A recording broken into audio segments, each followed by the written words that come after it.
या सगळ्या याच्यामध्ये जेव्हा तुम्ही दावे करता की रोजगार वाढवला, तर तो रोजगार वाढवलेला माणूस नागपुरात कुठे सापडेल असा जर प्रश्न आपण विचारला, विरोधक हा प्रश्न विचारत आहेत. पहिली गोष्ट, नागपूरमध्ये माझ्याकडे आता 68,000 लोकांची नाव आहे, ती मी तुम्हाला आता देऊ शकतो. जी, तो मिहान प्रकल्प जो सुरू झाला, त्याला त्यावेळेच्या अनेक काँग्रेसच्या नेत्यांनी विरोध केला होता, आंदोलन केली होती.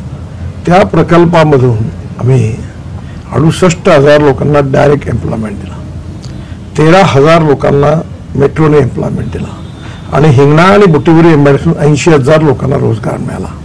आज नागपुरामध्ये जगात ज्या 5 IT कंपनी त्यापैकी 4 आहेत. SCL आहे, TCS आहे, इन्फोसिस आहे, टेक महिंद्रा आहे. आणि येत्या काळात त्यांच्याकडे आता 40,000 लोक सध्या आहेत आणि ते पुन्हा जवळपास या वर्षी एंडपर्यंत ती दुप्पट स्ट्रेंथ होणार आहे. पण ही जी सगळी क्षमता संवर्धनाची गोष्ट आहे, ही काँग्रेसला दिसत नाही.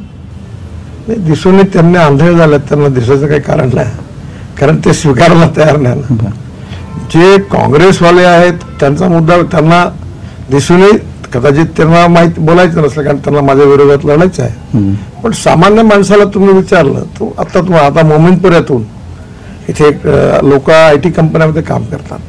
टाल नावाची कंपनी आहे टाटाची, ती एअरबस आणि बोईंगचे 1200 पार्ट्स तयार करतात. ते 3,500 मुलांना काम मिळालं. ते नागपूर शहर आणि नागपूर ग्रामीण मधली आहेत. त्यामुळे इथे अजूनही रोजगार निर्माण म्हणून माझी प्रायोरिटी आहे की अजून नागपुरामध्ये नवीन नवीन इन्व्हेस्टमेंट आणायची, नवीन नवीन टेक्नॉलॉजी आणायची आणि नागपुरात अजून मोठ्या प्रमाणात एम्प्लॉयमेंट क्रिएट करायचं, त्याकरता मी प्रयत्न करतो.